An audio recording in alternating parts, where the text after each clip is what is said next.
তোমরা একটু চেক করবা যে রেকর্ড হচ্ছে কিনা। Thank you for reminding me, I forgot to record. Push the record button. Okay, now it is recording.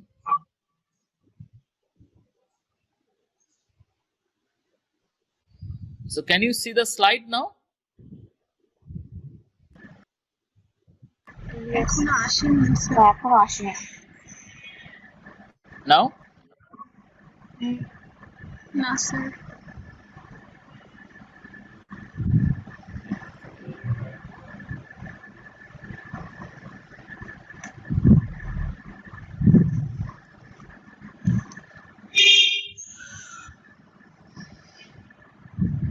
I think now you can see, right? Yes, sir. Yes, sir. Okay, so let me repeat a bit. So accruals are the liabilities for services rendered for which the payment has yet to be made, right? So accrual হচ্ছে যে আমাদের যেই liabilities গুলো আমরা pay করি, সেটা wages হতে পারে, সেটা ট্যাক্সেস হতে পারে, এমপ্লয়ীদের কাছে ওয়েজেস অথবা গভর্নমেন্টের ট্যাক্স হতে পারে, অথবা যে কোনো বিভিন্ন ধরনের সার্ভিস আমরা নিই অনেক সময়, ইউটিলিটি অথবা অন্যান্য, সেগুলো যদি আমরা ডিলে করি তাহলে হয় কি, তাহলে সেটাকে আমরা বলি অ্যাক্রুয়াল। আর এই ডিলে করা মানেই হচ্ছে এক ধরনের ফাইন্যান্সিং, এবং এটাকে আমরা বলেছি যে this is kind of it is equivalent to interest free loan. For example, if you delay the payment of wages to your employees, then it will be the interest free, it is equivalent to interest free loan from the employees. That was our point. And later on, what we have done, we have given an example that a company usually pays $400,000 to its employees, and the company pays it weekly. So what will happen if the company takes a strategy to delay the payment by 1 week for the whole year? Okay, then what will happen? The entire yearly payment will be delayed by 1 week. Okay, the first payment of the first week will be delayed by 1 week, second week also be delayed by 1 week, so all the 52 weeks of payment will be delayed by 1 week. So we can say that the company is effectively financing $400,000 for a year by employing the strategy of delaying the employee wages for 1 week. Okay, now what is the value of this strategy? The value of the strategy is the savings of interest that otherwise the company would have to pay to the bank if the company would have taken a loan of $400,000, the same amount from the bank at 10% interest. Okay, so the amount of savings is 10% times the $400,000 savings for the whole year. Okay, $400,000 financing for the whole year, which is $40,000. So the company is in fact saving this interest, okay, in interest cost, okay, assuming that the interest rate is 10%. So the value of the strategy to delay the payment by 1 week has resulted the company to save an amount of $40,000 per year. Okay, that was our example. Is it clear to you now? Yes, sir. Okay. Now let us discuss about the bank loan. Okay, you know that there are two types of bank loans. One is the unsecured bank loan, another one is the secured financing from the bank. Okay, so let us first discuss about the unsecured bank loan. Okay, unsecured source of financing through bank loan. Okay, we can have three types of bank loans. One is the single payment note. That means you borrow the money, let's say for 3 months or 4 months or 6 months or 12 months, whatever, and at the end of the borrowing period, you repay the money with interest. Okay, that is a single payment note. That means you promise to pay the principal and interest at the end of the loan period. You give a note, this is a promissory note, so we call it single payment note. Normally we general people do not use the term promissory note. They used to say short-term bank loan. Another arrangement with the bank can be line of credit. Okay, that means the bank will agree to lend you certain amount of money the bank will agree to lend you certain amount of money within a certain period of time. Okay, now what do we mean by certain amount of money? Okay, let's say the bank has agreed that if you need a loan up to $10,000, the bank will normally give you the loan. Okay, that is an arrangement with the bank. So you can have a peace of mind that if you need short-term financing suddenly for $3,000, $4,000, $7,000, or maximum up to $10,000, you have a bank which has agreed you to give the loan for a short period of time. So that is an arrangement. So that is good. That is good for the company because they can reduce the risk that they will not be able to finance. Okay? That risk is reduced if the bank has a line of credit with the bank. Now another arrangement is revolving credit agreement. Now look at the word agreement. Okay? Agreement means this is a contractual obligation for the bank. So revolving credit agreement is kind of a formal line of credit. Okay, in case of line of credit, the bank only has the kind of informal arrangement, but in case of revolving credit agreement, it is formal agreement. So bank is bound. No matter whether the bank has money or not, it has to arrange. The bank will have to give you the loan up to a certain amount of money during a certain period of time.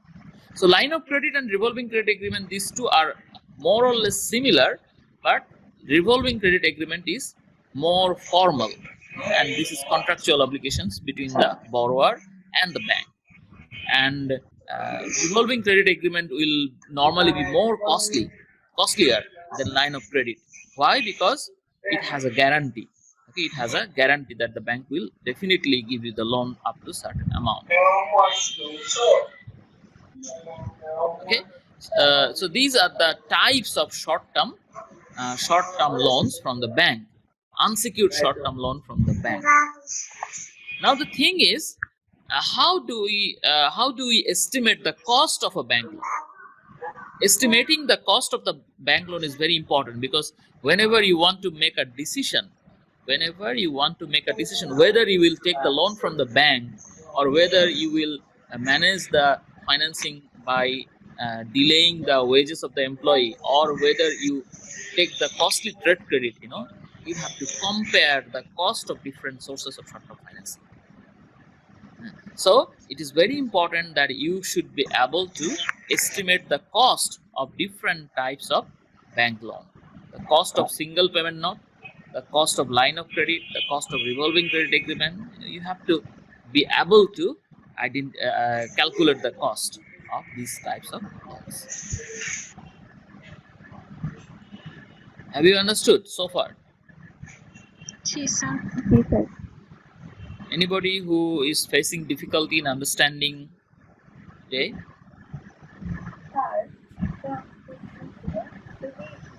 I cannot hear you. Can you speak a bit louder?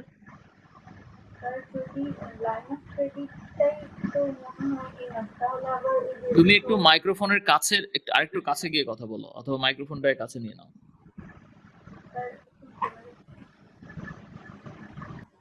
বলো।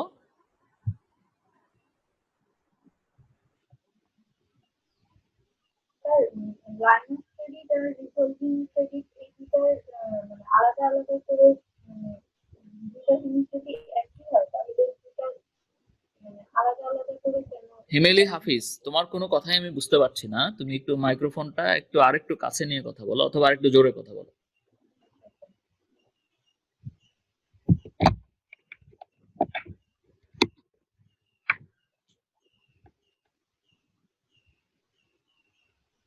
Line of credit আর revolving ক্রেডিটের মধ্যে যে ডিফারেন্সটা বললেন যে এটা শুধু কনফার্ম করতে গিয়ে টাকাটা পাবে, তো এই দুটার মধ্যে তো আর কোনো ডিফারেন্স নেই, তাহলে এই দুটাকে আলাদা করে দেখানো হচ্ছে। আচ্ছা, লাইন অফ ক্রেডিট এবং রিভলভিং ক্রেডিট এগ্রিমেন্টের মধ্যে মূলত ডিফারেন্সটা হচ্ছে যে লাইন অফ ক্রেডিট হলো একেবারে কন্ট্রাকচুয়ালি ব্যাংক অব্লিগেটেড না। হ্যাঁ, এটা তাদের রিলেশনশিপের উপরে ডিপেন্ড করছে। তারা এক ধরনের ফর্মাল কমিটমেন্ট দিচ্ছে না, ইনফর্মাল কমিটমেন্ট দিচ্ছে। ঠিক আছে। আর রিভলভিং ক্রেডিট এগ্রিমেন্টে হচ্ছে এটা একেবারে এগ্রিমেন্ট, একেবারে কাগজপত্র দিয়ে, হ্যাঁ, একদম ভালো করে তারা কমিটমেন্ট দিচ্ছে, এটা তারা মানতে বাধ্য। ঠিক আছে, এটাই হলো পার্থক্য। আর যেহেতু রিভলভিং ক্রেডিট এগ্রিমেন্টে ব্যাংক এরকম স্ট্রিক্টলি তারা কমিট করছে, সুতরাং এখানে একটু কস্ট বেশি হবে। সেটা আমরা একটু পরেই দেখবো এক্সাম্পলে যে কিভাবে কস্টটা বেশি হবে। বুঝতে পেরেছো?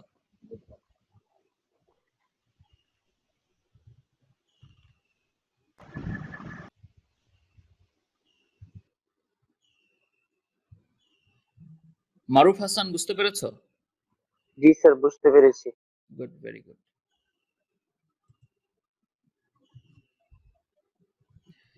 Now, before we discuss about the cost of the unsecured short-term bank loan, let us talk a little about prime rate of interest. Okay, prime rate of interest is the rate of interest normally charged by leading banks on business loans to their most important business borrowers.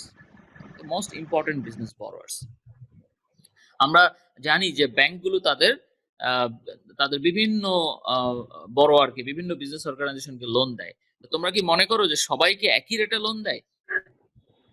না sir, এক একজনকে এক এক রেটে।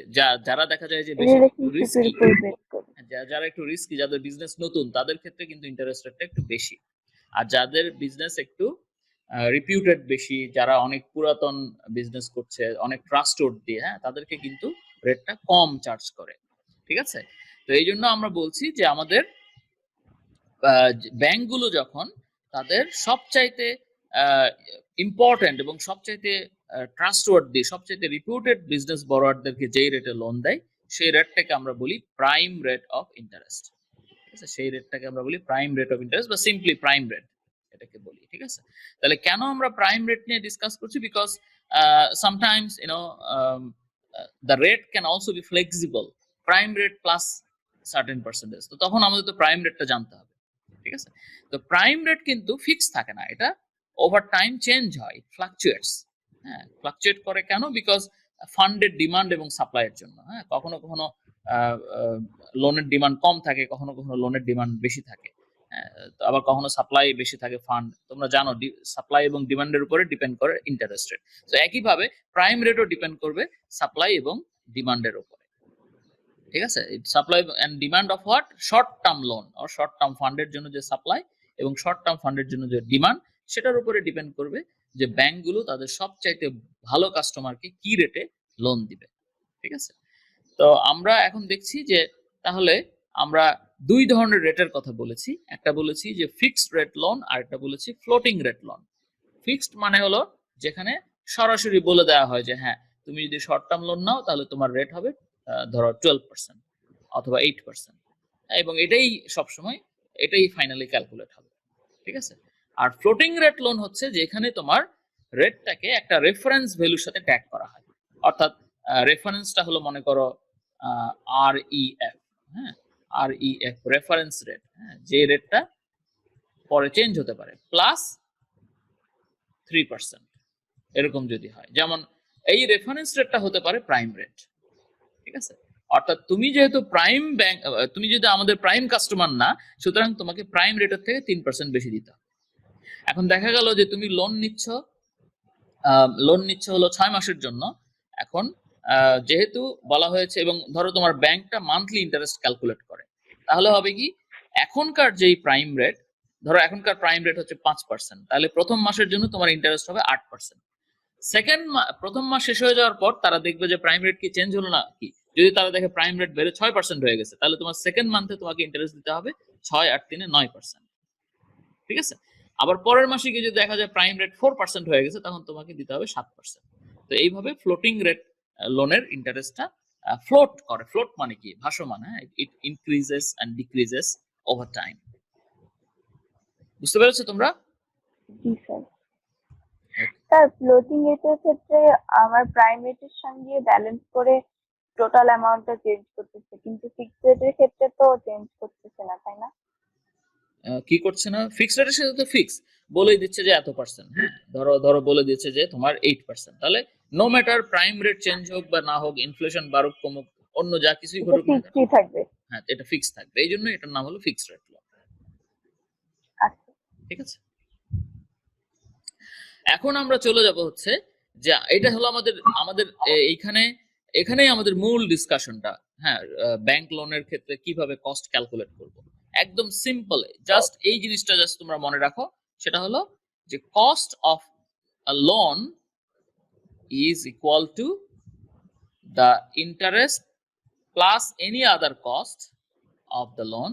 হ্যাঁ, কারণ অনেক সময় প্রসেসিং ফি থাকে, অনেক সময় অন্যান্য কস্ট থাকতে পারে।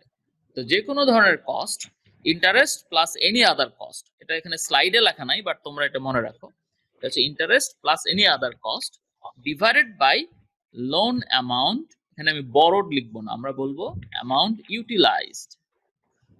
ঠিক আছে, এটা তোমরা খাতায় লিখে নাও, ইউটিলাইজড।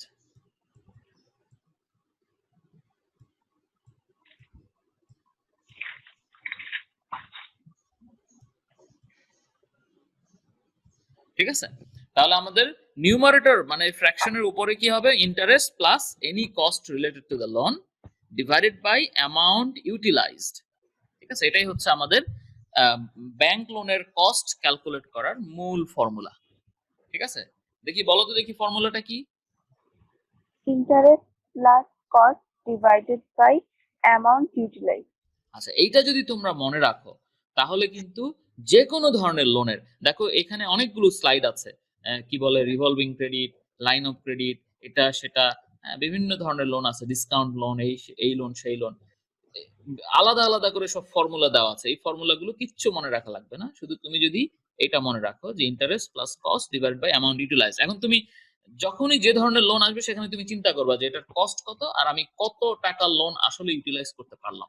অনেক সময় দেখা যায় তুমি লোন নিচ্ছ $10,000, বাট এটা ইউটিলাইজ করতে পারছো না, বিকজ ব্যাংক বলে দিয়েছে যে তোমার এই লোন নেওয়ার শর্ত হচ্ছে তোমাকে $2,000 ব্যাংকে আবার জমা দিতে হবে, অ্যাকাউন্ট মেনটেন করতে হবে, সেভিংস অ্যাকাউন্টে রাখতে হবে বা কারেন্ট অ্যাকাউন্টে রাখতে হবে।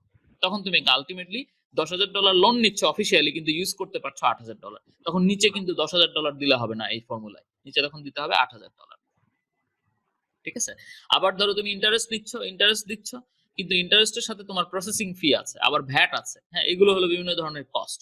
তাহলে এই কস্ট গুলো তোমাকে আবার উপরে বসাতে হবে, তাহলে তুমি যে কোনো ধরনের লোনের ইফেক্টিভ কস্ট ক্যালকুলেট করতে পারবা এবং সেটাকে পরে অ্যানুয়ালি কনভার্ট করতে হবে। ঠিক আছে, উম্মে ওমামা পিয়া, বুঝতে পেরেছো? Yes sir. Okay, good. তাহলে আমরা এখন দেখি যে বিভিন্ন ধরনের লোন কি কি হতে পারে। ঠিক আছে, আমাদের লোন একটা হতে পারে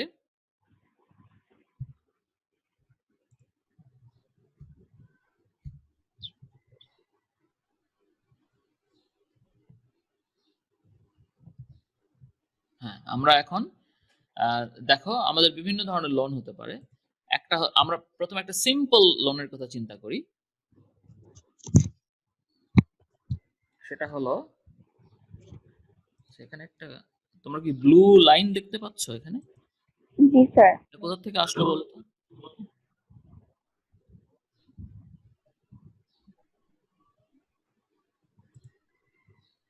দেখি মোছা যায় কিনা। ও আচ্ছা, এই প্রবলেম। ঠিক আছে, okay, let's have a look on different types of simple short term bank loan। আমরা এক ধরনের ব্যাংক লোনের কথা বলতে পারি, সেটা হচ্ছে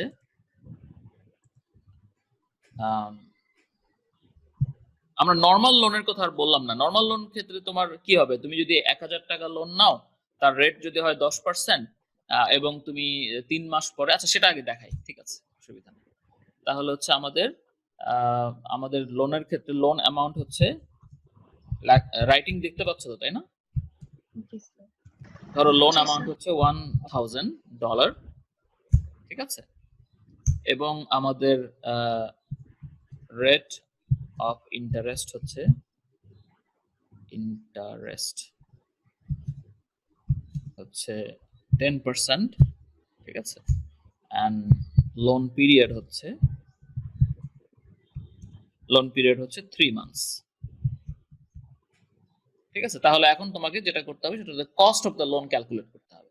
ঠিক আছে, তাহলে আমরা কস্ট অফ দ্য লোন যদি ক্যালকুলেট করতে চাই, কস্ট অফ দ্য লোন পার্সেন্টেজে করবো, হ্যাঁ, এই জন্য পার্সেন্টেজ লিখে দিচ্ছি। ঠিক আছে, তাহলে কি হবে আমাদের নিউমারেটরে হবে কি, নিউমারেটরে হবে আমাদের amount of interest plus other cost. তো ধরো তোমার এখানে অন্য কোনো কস্ট নাই, ঠিক আছে, তাহলে কি হবে, তাহলে হবে শুধুমাত্র ইন্টারেস্ট। তাহলে ইন্টারেস্ট রেট কত, 10%। তাহলে 1000-এর 10% কত হয়, 100। ঠিক আছে, ডিভাইডেড বাই আমাদের লোন ইউজ করেছি কত, 900। কেন 900? আমাদের তো ইন্টারেস্ট দিতে হচ্ছে 10%, তো ওইটাটা ইন্টারেস্ট তো তোমাকে হচ্ছে না। শুরুতে দিতে হবে এরকম কেউ বলে নাই, ঠিক আছে। সো আমরা নরমালি ধরে নিই যে আমরা সিঙ্গেল পেমেন্ট অর্থাৎ শেষে গিয়ে ইন্টারেস্ট পে করব। ঠিক আছে, ইন্টারেস্ট তুমি তো দিচ্ছ শেষে, কিন্তু লোন $1000 পুরোটা ইউজ করছো না তুমি। আজকে $1000 ব্যাংক থেকে নিয়ে আসলা, তারপর 3 মাস ধরে সেটাকে ব্যবসায় কাজে লাগাইলা, তারপরে তুমি না 1100 টাকা দিবা, তাই না? তাহলে তুমি আলটিমেটলি লোন কত ইউজ করবে, 1000। 1000। সেটাই বলছি। তাহলে $1000 হচ্ছে আমাদের এখানে লোন।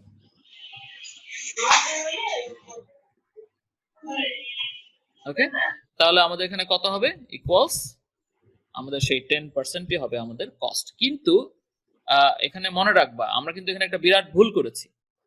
স্যার এই 10% রেটটা অ্যানুয়াল না? হ্যাঁ, ঠিক আছে, আসলে কি এখানে 100 হবে বলো তো দেখি। না স্যার। তাহলে আমরা আগে এখানে ইন্টারেস্ট অ্যামাউন্টটা ক্যালকুলেট করে নিই, তাই না? তাহলে আমাদের ভুল হবে না। ইন্টারেস্ট অ্যামাউন্ট ইকুয়ালস $1000 টাইমস কি হবে বলো তো দেখি, আমাদের 10% হচ্ছে ইয়ারলি রেট ডিভাইডেড বাই 12। এক বছরে কয়টা, না এক বছরে কয়টা 3 মান্থস আছে, 4 3 মান্থস, তাই না? আমরা এখানে ব্র্যাকেট ইউজ করি, তাহলে সুবিধা হবে বুঝতে। ঠিক আছে, অনেকটা হচ্ছে মাল্টিপল কম্পাউন্ডিং এর মতো, হ্যাঁ, এক বছরে কয়টা 3 মান্থস আছে, 4। কোয়ার্টারলি রেট তার মানে আমাদের ইউজ করতে হবে। তার মানে আলটিমেটলি এখানে কত হচ্ছে, $1000 টাইমস কত হচ্ছে, 2.5%, তাই না? তাই হচ্ছে না? স্যার বুঝতে পারিনি স্যার, এটা কিভাবে হলো? কোন জায়গায় বুঝতে পারোনি বলো তো? স্যার ইন্টারেস্ট অ্যামাউন্টটা কিভাবে? ইন্টারেস্ট হচ্ছে তোমার $1000 তো লোন নিচ্ছ, তাকে ইন্টারেস্ট রেট দিয়ে গুণ করতে হবে, এটাই তো, তাই না? হ্যাঁ। তাহলে $1000 কে যদি তুমি ইন্টারেস্ট রেট দিয়ে গুণ করো, তাহলে ইন্টারেস্ট রেট কত, 10%। কিন্তু 10% কি, ইয়ারলি রেট অফ ইন্টারেস্ট, কারণ এটা কিছু বলা না থাকলে সবসময় এটা অ্যানুয়াল রেট অফ ইন্টারেস্ট হয়, তাই না? কিন্তু তুমি কি লোন 1 বছরের জন্য নিচ্ছ, না, কতদিনের জন্য নিচ্ছ, 3 মান্থস। 3 মান্থস। তাহলে 3 মান্থস 1 বছরের কত ভাগের 1 ভাগ, 4 ভাগ। 4 ভাগের 1 ভাগ। তাহলে ইন্টারেস্ট নিশ্চয়ই তুমি পুরোটা দিবা না, ইন্টারেস্টও 4 ভাগের 1 ভাগ দিবা। এই জন্য আমরা 10% কে 4 দিয়ে ভাগ করছি। আচ্ছা, ঠিক আছে, তার মানে আমাদের 2.5% হচ্ছে আমাদের 3 মাসের ইন্টারেস্ট। ঠিক আছে, এবার বুঝতে পেরেছো? জি স্যার। তাহলে কত হবে বলো তো দেখি ইন্টারেস্টের পরিমাণ? 25%। হ্যাঁ, পার্সেন্ট কেন আবার, হ্যাঁ?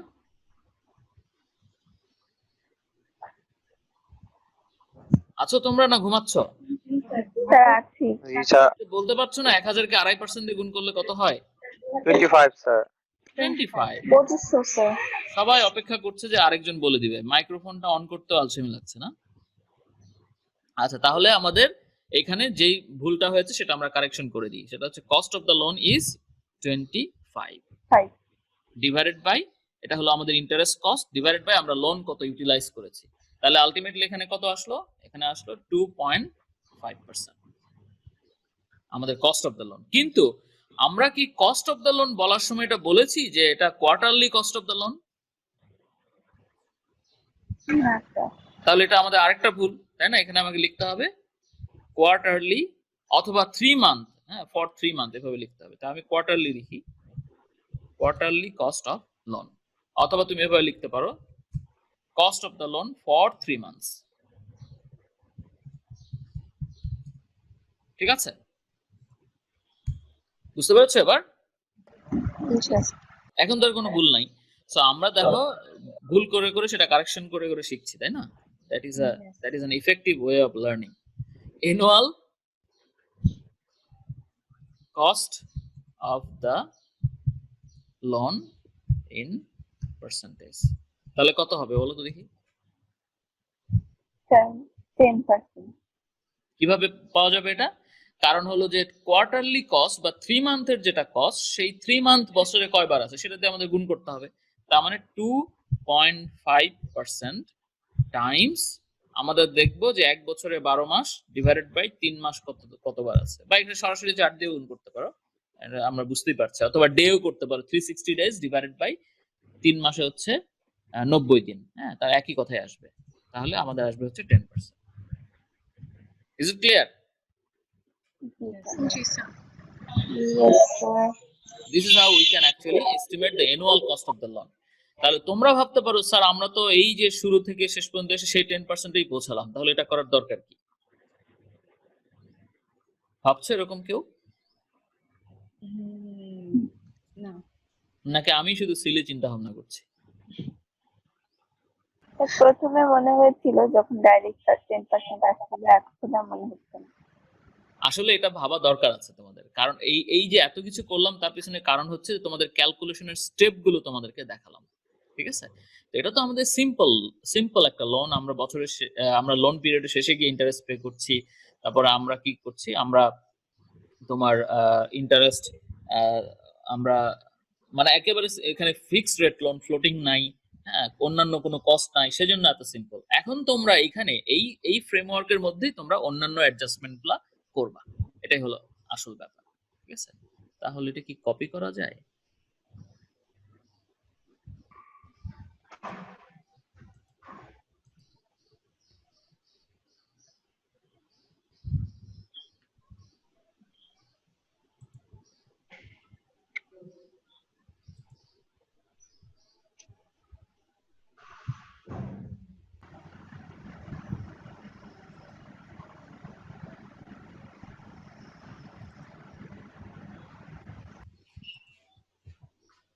বিপদ হয়ে গেল তো।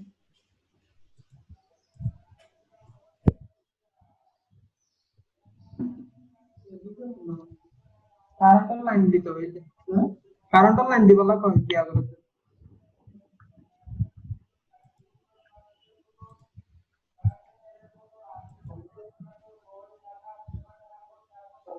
হ্যাঁ, শুকনো দিন।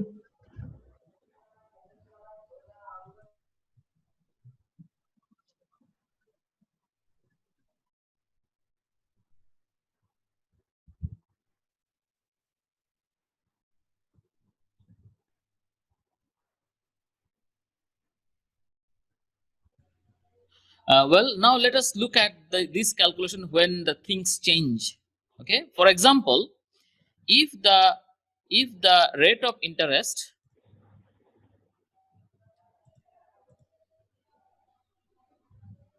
I'm trying to copy this one. Is it possible to copy? তোমরা কি জানো এটা? এখন অনেক শিখতে হবে আমাদের, তাই না? জানি না। আচ্ছা, গুড, একটা বুদ্ধি আছে।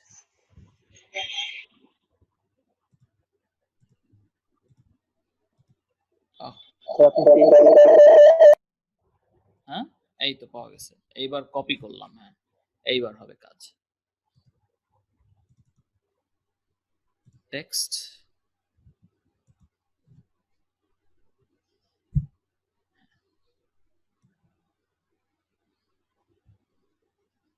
okay.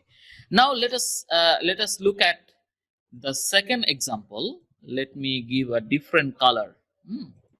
আমরা একে ব্লু করে দিলাম। ব্লু কালার তো তোমাদের খুব পছন্দ, তাই না? আচ্ছা, তাহলে আমরা এটাকে ব্লু করে দিলাম। আর কেন করলাম? কারণ এইখানে আমাদের কেসটা ডিফারেন্ট, ঠিক আছে? এখানে আমাদের কেসটা হচ্ছে আমরা বলছি যে আমাদের interest will be paid at the beginning of the loan period. Okay, আমরা তাহলে এখানে একটা নতুন কন্ডিশন যোগ করে দিলাম। সেটা কি? সেটা হচ্ছে interest will B if interest is paid at the beginning, ঠিক আছে, যদি interest at the beginning pay করা হয় তাহলে ঘটনাটা কি ঘটবে? তাহলে আমাদের লোন অ্যামাউন্ট 1000 থেকে গেল, তাই না? Rate Yes, of sir. Interest 10%, এটাও ঠিক আছে। 10%. লোন পিরিয়ড 3 মান্থস, এটাও ঠিক আছে। ইন্টারেস্ট অ্যামাউন্ট হচ্ছে 1000 টাইমস, এটা সব কিছু ঠিক আছে। হ্যাঁ, cost of the loan for 3 months, এইখানে আমাদের ভাবতে হবে আমাদের ইন্টারেস্টের পরিমাণও কিন্তু 25, সেটাও ঠিক আছে। কিন্তু যদি আমরা লোনটা নেই $1000 এবং সেখানে ইন্টারেস্ট যদি শুরুতেই পে করতে হয়, তাহলে কি আমরা $1000 হাতে করে নিয়ে আসতে পারবো ব্যাংক থেকে? না, No, sir. স্যার। তাহলে আমরা কত টাকা নিয়ে আসতে পারবো? 900. 900. 900। Yes, sir. 976, sir. সবাই বলো কত? না স্যার, 975. No, sir. 975. 975 হ্যাঁ, 975, কারণ ওই $1000 নেওয়ার সময় আমাকে শুরুতেই $25 ইন্টারেস্ট দিয়ে দিতে হবে। এই ধরনের লোনকে বলা হয় ডিসকাউন্ট লোন, ঠিক আছে? অর্থাৎ আমরা এটাকে কি বলি? এটাকে বলি ডিসকাউন্ট, Discount. ঠিক আছে? কারণ কি? কারণ এখানে আমাদের ইন্টারেস্ট শুরুতেই দিয়ে দিতে হয়। তাহলে আমরা শুরুতেই যদি দিয়ে দিই, তাহলে আমরা আসলে তো লোন $1000 নিলেও ইউজ করতে পারছি 1000 বিয়োগ 25, তার মানে 975। এইবার দেখো তোমরা সবাই ক্যালকুলেটর নাও এবং আমাকে বলো এখানে কত হয়।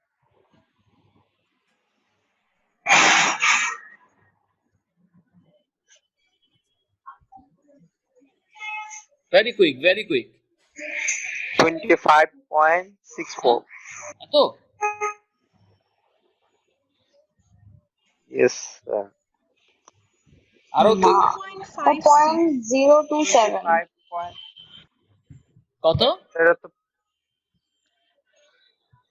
2.56. 2.56 কি পার্সেন্ট? Yes, sir. যারা আলসেমি করছো তারা একটু বলো দেখি কত করবে। 25 কে 975 দিয়ে ডিভাইড করবা। 0.0276 0.0256 এরকম আসছে। হ্যাঁ হ্যাঁ, সেটাই হবে, ঠিক আছে? তার মানে 2.56%. 0.56. 975 জি স্যার, 2.56. 2.56 লাস্টে 4 আসে, এটা চেক করে নিবা, কারণ ওই Yes, 5 sir. এর পরে যদি অন্য 5 বা তার বেশি আসে তাহলে কিন্তু এটা আবার অন্যরকম হবে। তাহলে এটা হবে 2.56%, 2.56%, ঠিক আছে? দেখছো তাহলে চেঞ্জ হয়ে গেল। এখন আবার তোমাদের অ্যানুয়াল কস্ট তাহলে ওই একই ভাবে এখানে 2.56 খালি হবে, আর 2.56 টাইমস 4 কত আসে দেখো।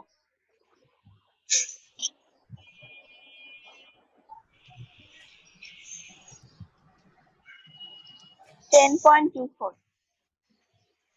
ধমক দেবো কিন্তু, ভালো করে বলো। Sir, Sir, 10.24. 10.24. Yes, sir, 10.24. তাই এর 4 এর পরে কি আসছে? কিছুই না। 10.24 এর পরে 10.24 এর পর কিছু নাই। 10.24. Sir, 256, sir. আমাদের তো 10.24 এ আসছে। হ্যাঁ ঠিক আছে, Exactly. তাহলে ধমক দেওয়াটা ভুল হয়ে গেল। আচ্ছা যাক, 10.24%, ঠিক আছে? তাহলে cost আমাদের of দেখো the loan for 3 months যেটা আছে 25 divided by 1000 minus 25, so হ্যাঁ এটা তো স্যার স্যার যে cost of the loan যেটা বের করলো হ্যাঁ 25 divided by 975, হ্যাঁ so এটা তো আসে হচ্ছে 0.0256. হ্যাঁ ওটাই, তার মানে 2.56%। ডেসিমেলকে তুমি পার্সেন্টেজে লিখলে কি হবে? আচ্ছা স্যার, ঠিক আছে। আচ্ছা তাহলে দেখো আমাদের এইটা বুঝতে পারলো তোমরা, তাই না? আচ্ছা, এটা গেল আমাদের যদি লোনটা ডিসকাউন্ট লোন হয়। আচ্ছা, এখন ধরো তোমার শুধু ডিসকাউন্ট লোনই না, এখানে আরো ঝামেলা আছে। সেটা কি? সেটা হলো যে তোমার এখানে কিছু প্রসেসিং ফি আছে, ঠিক আছে? প্রসেসিং ফি, তাহলে আমি সেগুলো লিখে ফেলি, রেট অফ ইন্টারেস্টের পরে লিখি।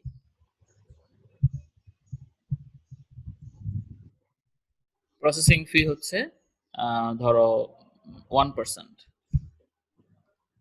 মানে এটা লোন অ্যামাউন্টের 1% হবে, ঠিক আছে? তারপর শুধু তাই না, বাংলাদেশে যেটা আমরা দেখি লোন নিতে গেলে ভ্যাট অন প্রসেসিং ফি, এটা ধরো 15%, ঠিক আছে? 15%।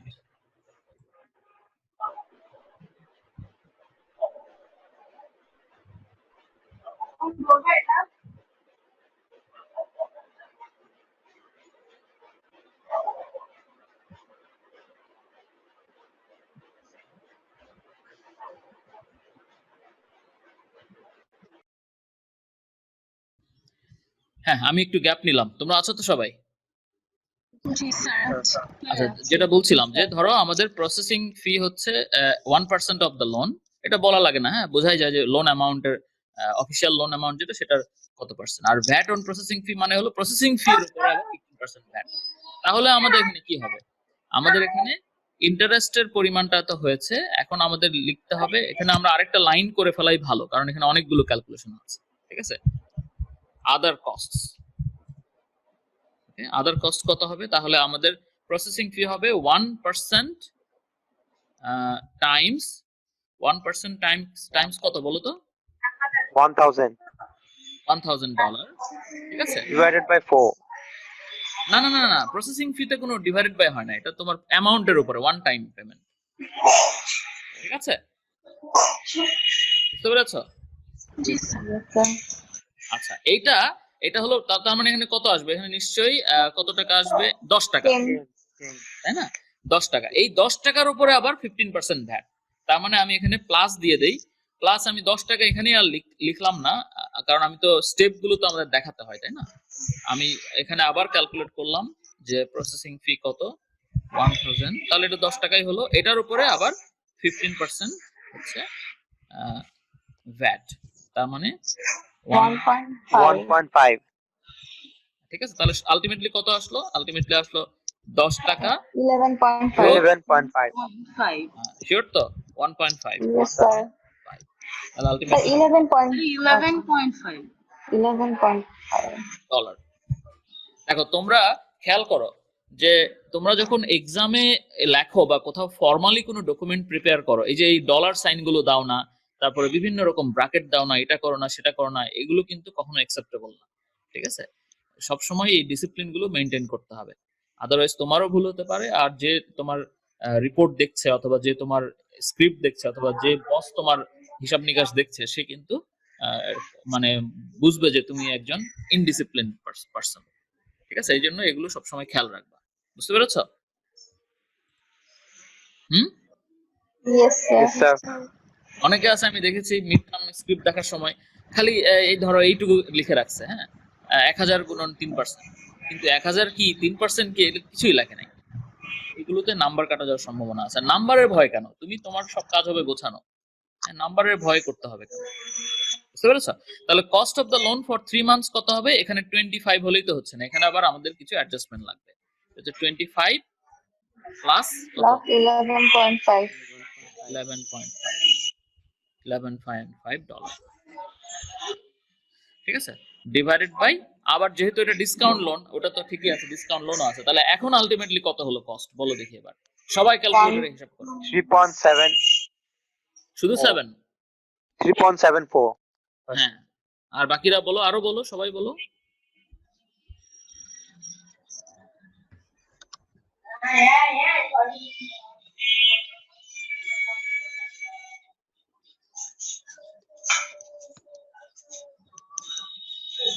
Three point seven four.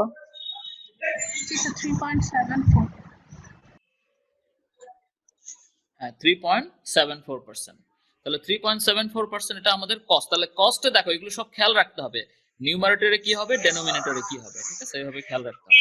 তাহলে আমাদের অ্যানুয়ালাইজড কস্ট কত হবে? অ্যানুয়ালাইজড কস্ট হবে হচ্ছে তোমার 3.74 টাইমস আমাদের 4 ইকুয়ালস হচ্ছে 14.96%। দেখছো কস্ট বেড়ে যাচ্ছে,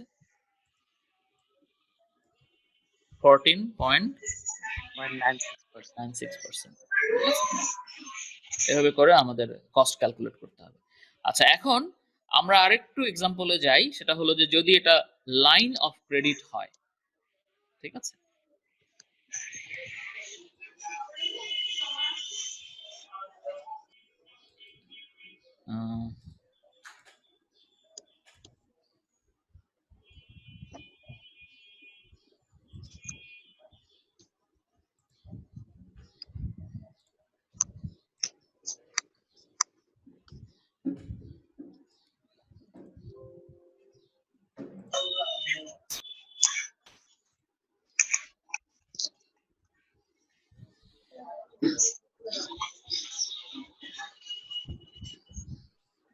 হ্যাঁ, আমাকে বালিশ দেন তো। আর কি আমাদের সরো সরো ক্লাস করতেছে না সরো যাও বালিশ টেনে দাও তো এখান থেকে সিনথিয়া এখানে বালিশ সরাই দাও okay, can you see the slides? Yes sir জি স্যার। ওকে, তাহলে আমরা এখানে যেই এক্সাম্পল গুলো করলাম এগুলোই এখানে বিভিন্ন কথায় লেখা আছে, এগুলো তোমরা দেখে নিতে পারো, বাট আমরা অলরেডি এক্সাম্পল গুলো করে ফেলেছি। মানে এর থেকেও আরো জটিল এক্সাম্পল করেছে, কারণ এখানে কিন্তু ওই প্রসেসিং ফি টি এগুলোর এক্সাম্পল দেয়া নাই। ঠিক আছে, এগুলো তোমরা পড়লেই বুঝতে পারবে এখন। ঠিক আছে, তবে একটা ডিফারেন্স আছে এখানে, যেমন তোমাদের এখানে আমরা করেছি কি, যেমন ধরো এরা 90 ডেজের লোন, তুমি খেয়াল করো আমরা যেটা করেছি সেটা হলো 90 ডেজ মানে 3 মাসেরটা, এটাকে আমরা সিম্পলি যেটা করেছি সেটা হলো আমরা এটাকে 1 বছরে যেহেতু 4টা 90 দিন আছে 4 দিয়ে গুণ করেছি। তো এরা যেটা করেছে সেটা হলো এটাকে এটাকে তোমার টাইম ভ্যালু অফ মানি একদম সম্পূর্ণ কনসিডার করেছে। তার মানে তারা যেটা করেছে সেটা হলো এটা হলো এদের এক্সাম্পল হচ্ছে 1.85% হচ্ছে 90 দিনের কস্ট।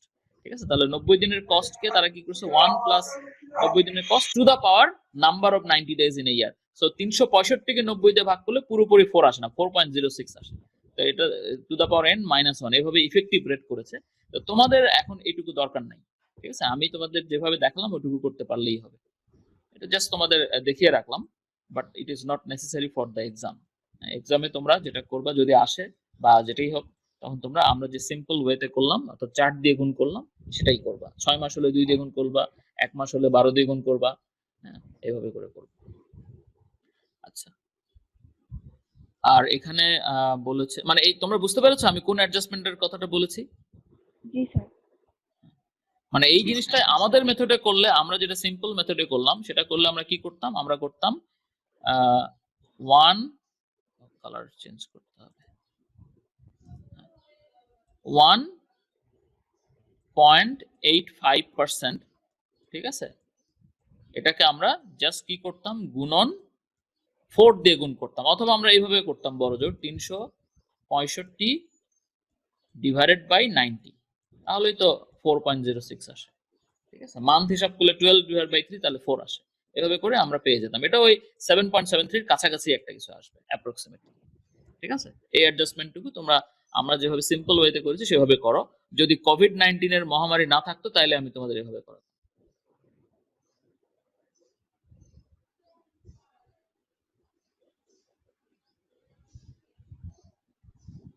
আচ্ছা, এখন আমরা একটা এক্সাম্পল দেখি আরেকটা, সেটা হলো যে যদি প্রাইম রেট দিয়ে আমরা কিছু করি।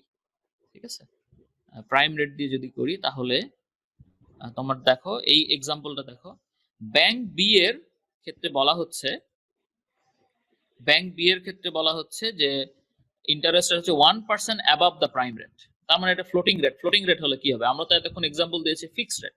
ফ্লোটিং রেট হলে কি হবে, ধরো 3 মাসের জন্য লোন নিয়েছে, এখন ফ্লোটিং রেট কনসিডার করতে হবে। তো এখানে আমাদের একটু জটিলতা আছে, আমরা একবারে ক্যালকুলেট করতে পারবো না, আমাদেরকে প্রথম মাসের জন্য একবার ক্যালকুলেট করতে হবে, সেকেন্ড মান্থের জন্য একবার করতে হবে, থার্ড মান্থের জন্য একবার ক্যালকুলেট করতে হবে। এইভাবে ক্যালকুলেট করে আমাদেরকে টোটাল ইন্টারেস্ট কস্ট বের করতে হবে। তাহলে খেয়াল করো এদের প্রাইম রেট হচ্ছে 6%। হ্যাঁ, আছো তোমরা আমার সাথে, বুঝতে পারছো? জি স্যার। আচ্ছা, এদের প্রাইম রেট হচ্ছে 6%। তাহলে শুরুতে যখন লোন নিয়েছে তখন তার রেট দাঁড়ালো কত, 6% প্লাস 1%, তার মানে হচ্ছে 7%। ঠিক আছে, 7% হচ্ছে তার রেট। কিন্তু মনে রাখবা যে যেহেতু তারা 3 মাসের জন্য লোন নিয়েছে এবং ব্যাংক প্রতি মাসে ইন্টারেস্ট ক্যালকুলেট করে, সুতরাং এটা 7% দিয়ে ঢালাও ভাবে 3 মাসের ক্যালকুলেট করলে হবে না।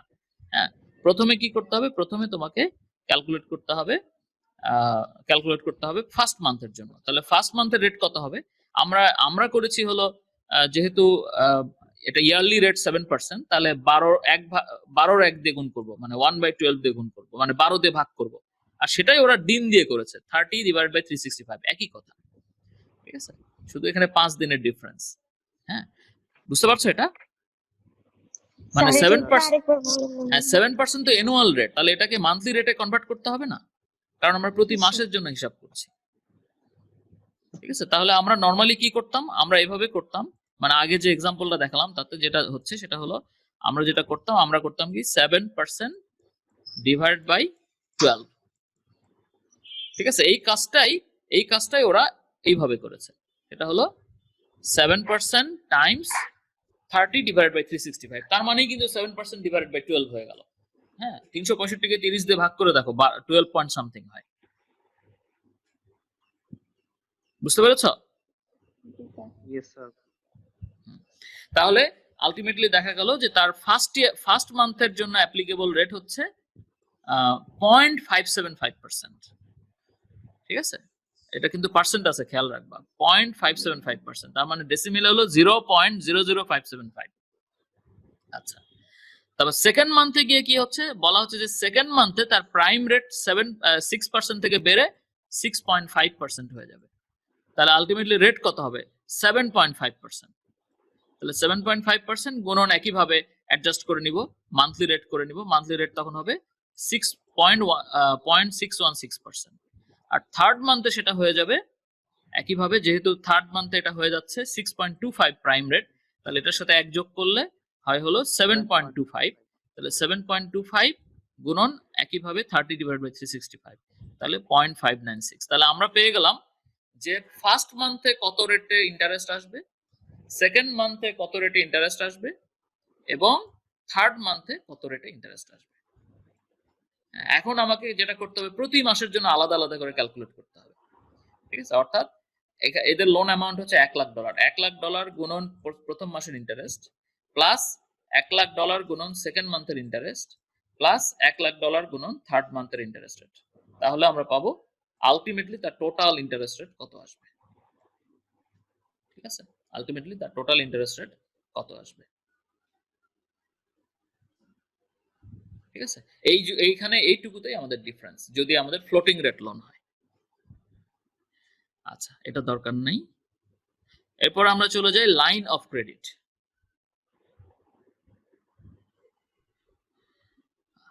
অলরেডি আমরা বলেছি যে line of credit is the agreement between a commercial bank and a business specifying the amount of unsecured short term borrowing the bank will make available to the firm over a given period of time. Normally line of credit করা হয় 1 বছরের জন্য normally.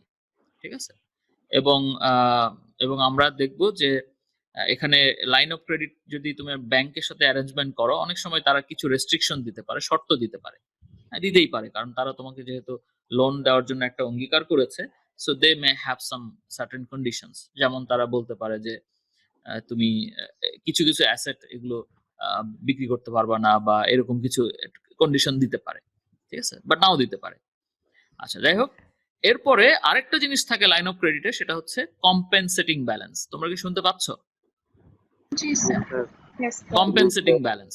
ঠিক আছে, সেটা হলো যে তুমি যে পরিমাণ লোন নিয়েছো, ঠিক আছে, তার একটা সার্টেন পার্সেন্টেজ তোমাকে ব্যাংকে জমা রাখতে হবে। তুমি যে পরিমাণ লোন নিয়েছো তার সার্টেন পার্সেন্টেজ ব্যাংকে জমা রাখতে হবে। এটাকে বলা হয় কম্পেনসেটিং ব্যালেন্স। ঠিক আছে, তাহলে আমরা এখন একটা জিনিস এখানে দেখবো, সেটা হচ্ছে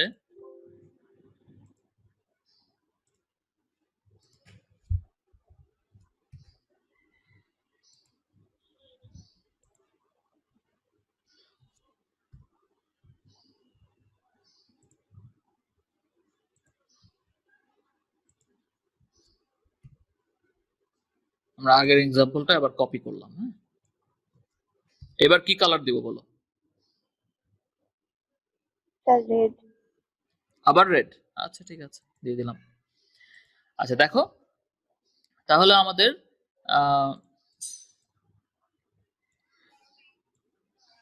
এটা ছিল আগের এক্সাম্পল, যেটা একটা ডিসকাউন্ট লোন ছিল, এবং এখানে কিন্তু লাইন অফ ক্রেডিট ছিল না।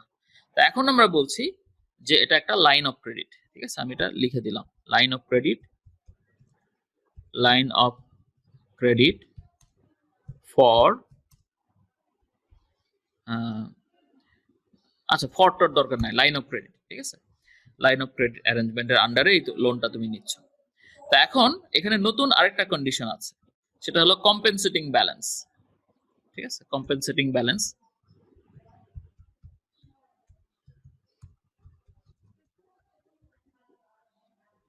Balance requirement. Compensating balance requirement হচ্ছে তোমার ধরো 10%, না 10% না, একই রকম হয়ে যায়, 5% of the loan amount। হ্যাঁ, কম্পেনসেটিং ব্যালেন্স রিকোয়ারমেন্ট হচ্ছে কত, 5% অফ লোন অ্যামাউন্ট। তার মানে কি, তার মানে হলো যে এই লাইন অফ ক্রেডিটের একটা কন্ডিশন হচ্ছে যে ব্যাংক চায় যে তুমি যে লোন নিচ্ছ, যেই লোন নিচ্ছ সেই লোনের 5% তুমি ব্যাংকে একটা ব্যালেন্স মেনটেন করবা। তোমার যে সেভিংস অ্যাকাউন্ট আছে অথবা কারেন্ট অ্যাকাউন্ট আছে বা বিজনেস অ্যাকাউন্ট আছে, সেই অ্যাকাউন্টে তুমি লোন অ্যামাউন্টের 5% ব্যালেন্স মেনটেন করতে হবে। এটা হলো তাদের একটা কন্ডিশন। তার মানে কি, তার মানে তুমি যদি $1000 লোন নাও তাহলে কত ব্যালেন্স মেনটেন করতে হবে? 50, তার মানে দাঁড়াচ্ছে 50, 5% শিওর টাইমস 1000, হ্যাঁ, তাহলে হচ্ছে $50। 50, $50 তোমাকে ব্যালেন্স মেনটেন করতে হবে। এখন বলো তো দেখি, এটার কারণে কি তোমার লোনের কস্ট, মানে লোনের যে ইন্টারেস্ট অথবা প্রসেসিং ফি, এগুলো তো বেড়ে যায় নাই, কিন্তু যেটাতে ইম্প্যাক্ট হচ্ছে সেটা হচ্ছে তুমি লোন কত ইউটিলাইজ করতে পারবা। ঠিক আছে, তাই হচ্ছে না বলো তো দেখি? কারণ তোমাকে 25 টাকা দিতেই হবে, আবার তোমাকে 11.5 টাকাও দিতে হবে, কারণ 25 টাকাটা তোমার লোন, অফিসিয়াল লোন অ্যামাউন্টের উপরেই ক্যালকুলেট করতে হবে ইন্টারেস্ট, আবার এই প্রসেসিং ফিটি এগুলো অফিসিয়াল লোন অ্যামাউন্টের উপরে। আর লোন তো তোমাকে ব্যাংক $1000 দিচ্ছে, কিন্তু ওখানে প্যাচ লাগিয়ে রেখেছে ইন্টারেস্ট শুরুতে দিতে হবে, এই জন্য তুমি আলটিমেটলি ইউজ করতে পারছো 975। এখন আবার লাইন অফ ক্রেডিট হওয়ার কারণে তাদের আরেকটা কন্ডিশন যে তোমাকে 50 টাকা তাদের ব্যাংকেই রেখে দিতে হবে। তাহলে কি আলটিমেটলি তুমি আরো 50 টাকা ইউজ করতে পারলা না, তাই নয় কি? yes sir, তার মানে আলটিমেটলি কত ইউজ করতে পারলা? 925, 925। এবার ক্যালকুলেট করো দেখি কত আসে।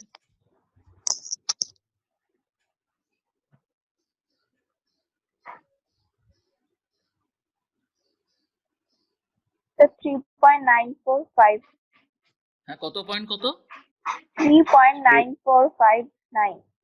3.9459, তার 95 হবে, 3.95। দেখো বেড়ে গেছে, বেড়ে গেছে না, 3.95%। ঠিক আছে, তাহলে এটাকে এখন এখানে আমাদের হবে 3.95% টাইমস এটা, তাহলে কত আসে দেখো? 15.8।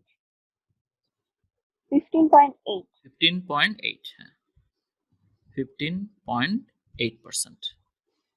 ঠিক আছে, তাহলে দেখো আমাদের annual cost of the loan in percentage কিন্তু বেড়ে আবার 15.8% হয়ে গেল, just because of the compensating balance requirement.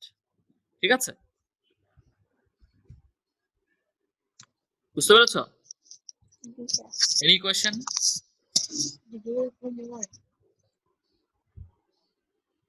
কোনো কোয়েশ্চেন নাই? তোমরা তো আসলে অনেক ব্রিলিয়ান্ট, খুব সহজেই বুঝে যাচ্ছ, তাই না? আমি কিন্তু এটা ইয়ে করে বলি নাই। থ্যাংক ইউ বলো একটা সবাই। Thank you sir. Thank you বলতেও ঘুম ঘুম পাচ্ছে, তাহলে তো হবে না। হ্যাঁ, আচ্ছা ঠিক আছে।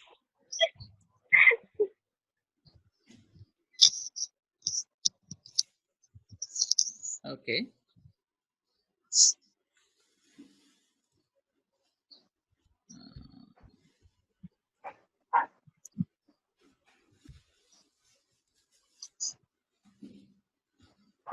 ওটা তো রয়ে গেল দেখি।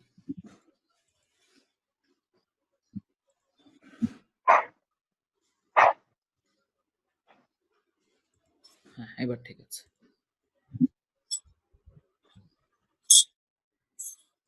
ওকে, নাও লাইন অফ ক্রেডিট হলো আমাদের। এরপরে আমরা চলে যাই হচ্ছে রিভলভিং ক্রেডিট। স্লাইডের এক্সাম্পল আলাদা, ওটা তোমরা দেখে নিও। Revolving credit. Can you see the slide?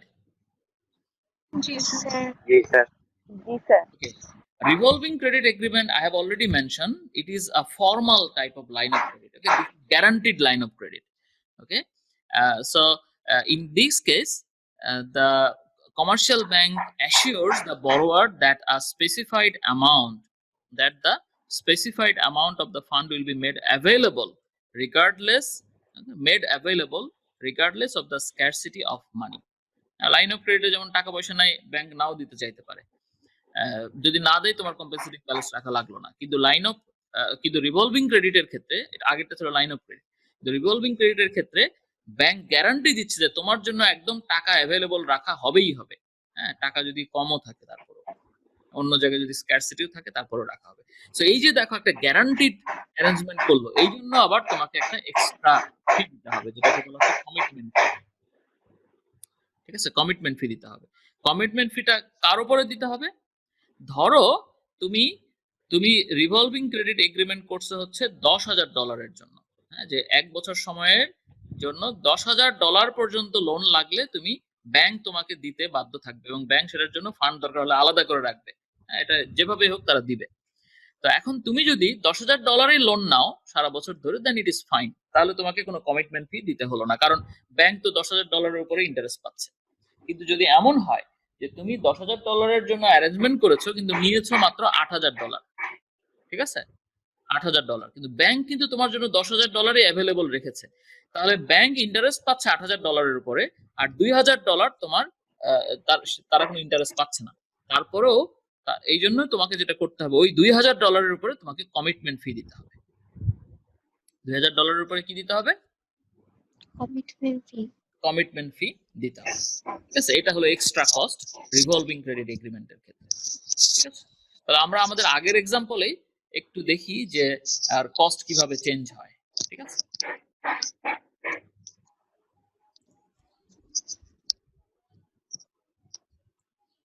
এবার কি কালার দিব বলো তো দেখি? সবুজ কালার। গ্রিন। ওকে, গ্রিন কি দেখা যাবে? দেখা যাচ্ছে তো? জি স্যার। জি স্যার, দেখা যাচ্ছে। নাকি এটা বেটার? হ্যাঁ, ডার্ক গ্রিন একটু। স্যার, আমরা ফাইন্যান্সের মানুষ বলে আমরা যে রং নিয়ে ভাববো না, এরকম কোনো কথা না, তাই না? সবকিছুর মধ্যে সৌন্দর্য, বৈচিত্র্য দরকার আছে। সো আমরা এখানে এখন হেডিংটা চেঞ্জ করে দিচ্ছি, আমরা বলছি রিভলভিং ক্রেডিট। রিভলভিং ক্রেডিটে আমাদের কম্পেনসেটিং ব্যালেন্সও থাকতে পারে, নাও থাকতে পারে, বাট আমরা এটাকে একেবারে কম্প্রিহেন্সিভ একটা এক্সাম্পল হিসেবে কনসিডার করি যে হ্যাঁ, কম্পেনসেটিং ব্যালেন্সও আছে, আবার রিভলভিং ক্রেডিট যেহেতু কমিটমেন্ট ফি তো থাকবেই। ঠিক আছে, তাহলে কমিটমেন্ট ফিটা আমরা এখানে লিখে ফেলি। না, তার আগে আরো করতে হবে, এখানে আরো কিছু ব্যাপার আছে যে রিভলভিং তোমার ম্যাক্সিমাম কত নিতে পারবা লোন। হ্যাঁ, কারণ রিভলভিং ক্রেডিট এগ্রিমেন্টে কিন্তু সেটা বলা থাকে, ম্যাক্সিমাম লোন অ্যামাউন্ট হচ্ছে, ধরো আমাদের এই এক্সাম্পলে $3,000। ঠিক আছে, আর কমিটমেন্ট ফি অন আচ্ছা, এটা বলার দরকার নেই, কমিটমেন্ট ফি লিখলেই হবে। কমিটমেন্ট ফি ধরো 3%। ঠিক আছে, অর্থাৎ তুমি যদি যেই পরিমাণটা লোন নিবা না, তার উপরে তোমার কমিটমেন্ট ফি হবে 3%। ঠিক আছে, এখন ধরো তুমি অন অ্যান এভারেজ তুমি প্রতি 3 মাস পর পর $1,000 লোন নিচ্ছ, কারণ এর অ্যারেঞ্জমেন্ট তো 1 বছরের জন্য। হ্যাঁ, 1 বছরের জন্য। তো তুমি ধরো লোন অ্যামাউন্ট, আমরা যদিও এক্সাম্পলটা 3 মান্থের জন্য দিচ্ছি, তার মানে আমরা ধরে নিচ্ছি যে 3 মান্থটা আবার রিপিট করবে বছরে 4 বার। ঠিক আছে, যাই হোক, এখন এটা আমাদের দেখা গেল যে আমাদের ম্যাক্সিমাম লোন হচ্ছে 3,000, কমিটমেন্ট ফি হলো 3% অন দ্য আনটেকেন লোন। হ্যাঁ, সেটার উপরে হচ্ছে 3% কমিটমেন্ট ফি।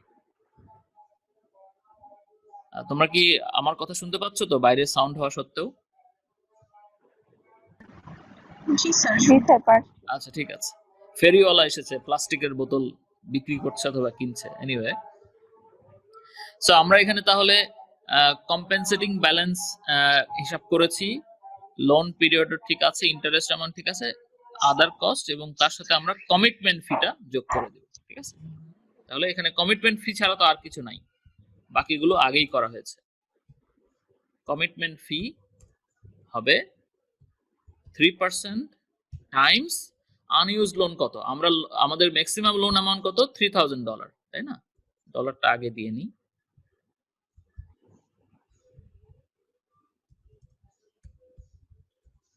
আর আমরা নিয়েছি কত? 1,000। তাহলে আমাদের নিলাম না কত? 2,000। তাহলে 2,000 এর উপরে 3% হবে আমাদের কমিটমেন্ট ফি। বল, দেখো তো দেখি কত হয়। $60 $60 $60 না? yes sir 2000 গুণন $60 গুড। তাহলে আমাদের এটা আসছে $60। তাহলে দেখো এই কমিটমেন্ট ফিটা কিন্তু আমাদের একটা কস্ট, তাই না? তার মানে এই যে আমাদের cost of the loan for 3 month, এটার উপরে আমাদের এখানে একটা কমিটমেন্ট ফি যোগ হবে। ঠিক আছে, কমিটমেন্ট ফি কত হবে এখানে? $60। স্যার একটা প্রশ্ন। হ্যাঁ বলো।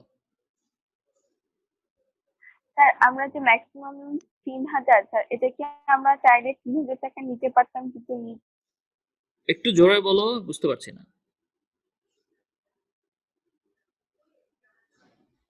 একটু জোরে বলো, বুঝতে পারছি না।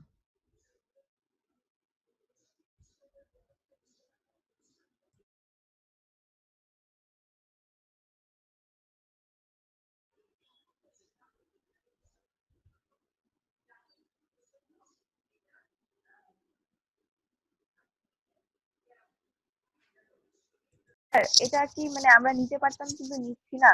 হ্যাঁ নিতে পারতাম, কিন্তু আমার দরকার হচ্ছে না। ম্যাক্সিমাম লোন ওটার জন্য ব্যাংক কমিটমেন্ট করেছে। হ্যাঁ, তারা রিভলভিং ক্রেডিট এগ্রিমেন্টে কন্ট্রাকচুয়ালি তারা বলেছে যে তুমি $3000 তোমার জন্য অ্যাভেলেবল রাখবে, কিন্তু তোমার লাগে নাই বলে তুমি $3000 নাও নাই, তুমি $1000 নিয়েছো, কখনো 1500 নিতে পারো, 2000 নিতে পারো। যেটুকু নিবা না তার উপরে তোমাকে কমিটমেন্ট ফি দিতে হবে। স্যার এটা তো আমি নিব না, নিতে চাচ্ছি না, তাহলে ব্যাংক আমার জন্য কেন রাখবে? আর ওটার জন্য আমি এক্সট্রা টাকাই বা কেন দিব? না, তুমি বছরের শুরুতে প্রেডিক্ট করেছো যে তোমার ম্যাক্সিমাম $3000 পর্যন্ত লোন লাগতে পারে, এই জন্যই তুমি ব্যাংকের সাথে এই এগ্রিমেন্টে গিয়েছো। কিন্তু সবসময় তো আর $3000 লাগবে না। এই 3 মাসে হয়তো তোমার $1000 লাগছে। বুঝতে পারছি। ঠিক আছে, আচ্ছা আমাদের ওই ক্যালকুলেশনটা হারিয়ে গেছে। তো তোমরা তারপরে অংশটুকু তো নিশ্চয়ই পারবা, তাই না? জি স্যার। ওকে, জি স্যার। তাহলে এই গেল আমাদের রিভলভিং ক্রেডিটের অংশ। স্যার হ্যাঁ বলো। স্যার একটা কোশ্চেন ছিল স্যার। হ্যাঁ, স্যার এটা তো আমরা বিগিনিং এরটা হিসাব করতেছি, হ্যাঁ মানে ইন্টারেস্ট প্রথমেই দিয়ে দিতে হবে। ইন্টারেস্ট হ্যাঁ যদি পরে দিতে স্যার হয় তাহলে সেটা অ্যাডজাস্টমেন্ট কি হবে সেটা তো আগেই বুঝেছো, ওটা আমি দেখাই। হ্যাঁ স্যার হ্যাঁ আচ্ছা স্যার ঠিক আছে, বইয়ের এক্সাম্পল গুলো দেখবা, মানে বই এবং তোমাদের স্লাইড দুটোই দেখবা। আচ্ছা, সিকিউরড শর্ট টার্ম ফাইন্যান্সিং, এটা হচ্ছে যে তোমার যদি লোন নেওয়ার সময় কোনো কিছু সিকিউরিটি হিসেবে রাখা হয়। একটা জিনিস মনে রাখবো যে যেহেতু লোনটা শর্ট টার্মের, এই ক্ষেত্রে সিকিউরিটিটাও শর্ট টার্ম অ্যাসেটই হয়, সাধারণত কারেন্ট অ্যাসেট হয়। তো নরমালি দুই ধরনের সিকিউরিটি বা কোলাটেরাল হতে পারে। একটা হচ্ছে তোমার অ্যাকাউন্টস রিসিভেবল, আর একটা হচ্ছে ইনভেন্টরি। হ্যাঁ, দুই ধরনের হতে পারে। কারণ অ্যাকাউন্টস রিসিভেবল কে সিকিউরিটি হিসেবে লোন নিলে সেটা একরকমের সিকিউরড শর্ট টার্ম ফাইন্যান্সিং হবে। আবার হচ্ছে ইনভেন্টরি, তার মানে হলো যে তোমার তোমার যে ফিনিশড গুড ইনভেন্টরি বা অন্যান্য যেসব ইনভেন্টরি আছে সেগুলোকে যদি সিকিউরিটি হিসেবে রেখে লোন নেওয়া হয় তাহলে সেটাও এক ধরনের সিকিউরড ব্যাংক। ঠিক আছে, তো অ্যাকাউন্টস রিসিভেবলের ক্ষেত্রে এটা দুই রকম হতে পারে। একটা হলো যে প্লেজ অফ অ্যাকাউন্টস রিসিভেবল, তার মানে হলো যে অ্যাকাউন্টস রিসিভেবলকে জাস্ট সিকিউরিটি হিসেবে রেখে লোন নেওয়া হলো। তার মানে তুমি যদি লোন শোধ করতে না পারো তাহলে ওই পাওনা টাকা, অ্যাকাউন্টস রিসিভেবল যখন তুমি কালেকশন করবে সেই টাকাটা ব্যাংক নিয়ে নিতে পারবে বা ব্যাংকে পাওনা হয়ে যাবে। ঠিক আছে, এটা হলো প্লেজিং অফ অ্যাকাউন্টস রিসিভেবল, তুমি যদি লোন শোধ করতে না পারো। আর ফ্যাক্টরিং হচ্ছে এটা অন্যরকম, এখানে ঠিক লোন নেওয়া হয় তা না, এখানে অ্যাকাউন্টস রিসিভেবলটা বিক্রি করে দেওয়া হয় ব্যাংকের কাছে। ঠিক আছে, তাহলে কোনো ব্যাংক যদি ধরো তোমার একজন কাস্টমারের কাছে 100 টাকা পাওনা আছে, 3 মাস পরে সে তোমাকে টাকাটা শোধ করবে। তো তোমার এখনই টাকার দরকার, তো তুমি ব্যাংকের কাছে এই পাওনাটা 90 টাকা দিয়ে বিক্রি করে দিলা। হ্যাঁ, তো 90 টাকা দিয়ে বিক্রি করে দিলা, তাহলে তুমি এখনই 90 টাকা পেয়ে গেলা। আর 3 মাস পরে ব্যাংক এটা কালেক্ট করে নিল, তাহলে সে পেলো 100 টাকা। তার মানে এটা অনেকটা এরকম যেন 90 টাকা লোন দিয়ে 10 টাকা ইন্টারেস্ট নিল, এরকম একটা ব্যাপার।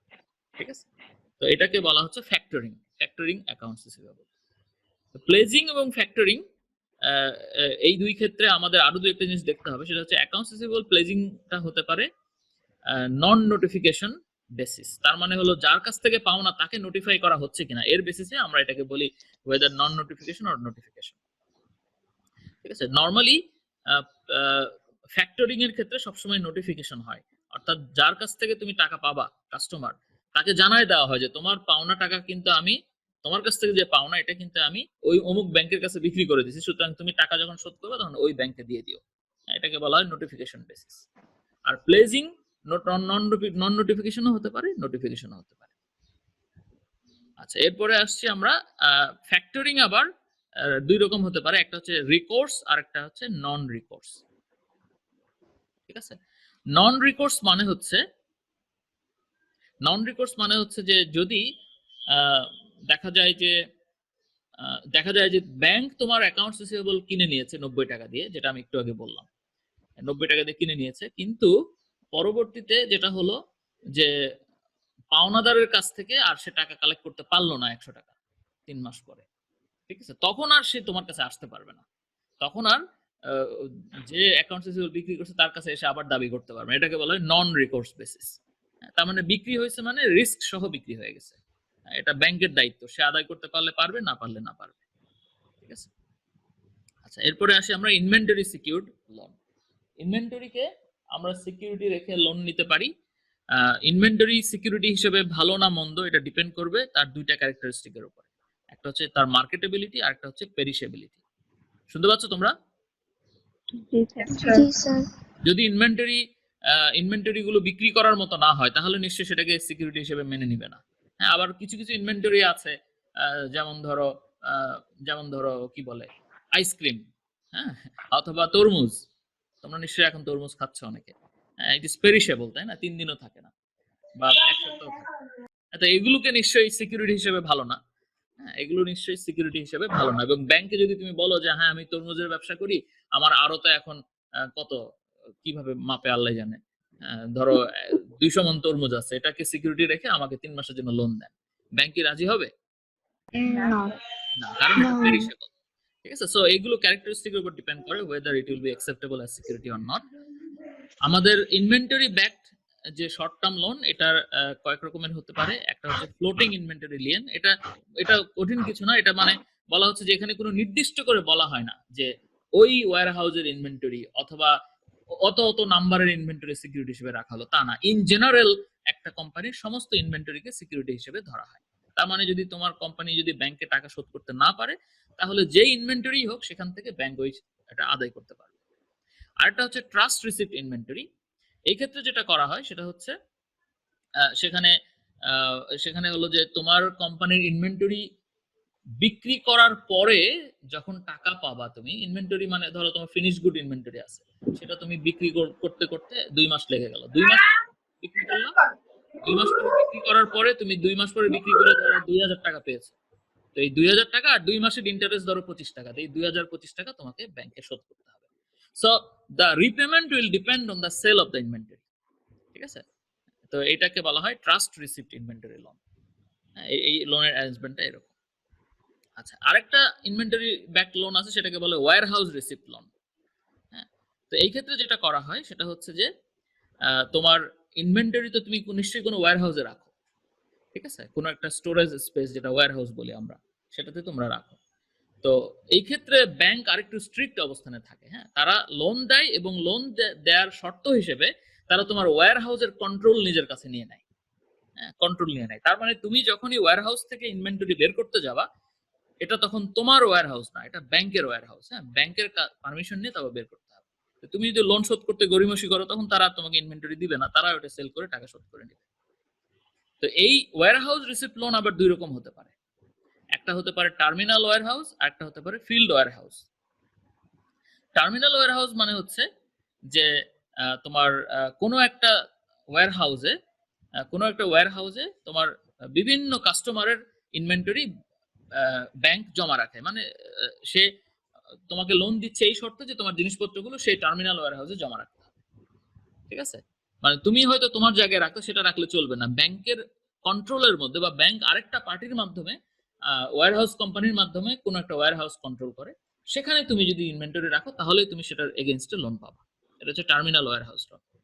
আর আরেকটা হচ্ছে ফিল্ড ওয়্যার হাউস, অর্থাৎ সেক্ষেত্রে লোনের অ্যারেঞ্জমেন্ট করতে গিয়ে ব্যাংক কোনো একটা ওয়্যার হাউজিং কোম্পানিকে বলবে যে হ্যাঁ অমুক কোম্পানি আমার কাছ থেকে ইনভেন্টরি ব্যাক সিকিউরিটি রেখে লোন নিবে, তো তাদের জায়গায় গিয়ে তুমি একটা ওয়্যারহাউস তৈরি করো অথবা ওয়্যারহাউস কন্ট্রোল নিয়ে নাও, সেখানে তোমার আমার কথা ছাড়া কোনো ইনভেন্টরি বাইরে যাবে না, আসবে না, ঠিক আছে? তাহলে এটাকে বলা হয় ফিল্ড ওয়্যারহাউস। তাহলে ফিল্ড ওয়্যারহাউসে ইনভেন্টরি ওয়্যারহাউসটা যে লোন নিচ্ছে তার প্রিমিসেসেই হচ্ছে, তার ফিল্ডেই হচ্ছে, এটাই হলো ডিফারেন্স। আচ্ছা, তো আমরা মোটামুটি সিকিউরড লোন দেখলাম। আর এরপরে আমাদের আরেকটা জিনিস আছে কমার্শিয়াল পেপার, ঠিক আছে? কমার্শিয়াল পেপার হলো এটা হলো যে তোমার, আমরা তো অলরেডি শেয়ার বন্ড করেছি, তাই না?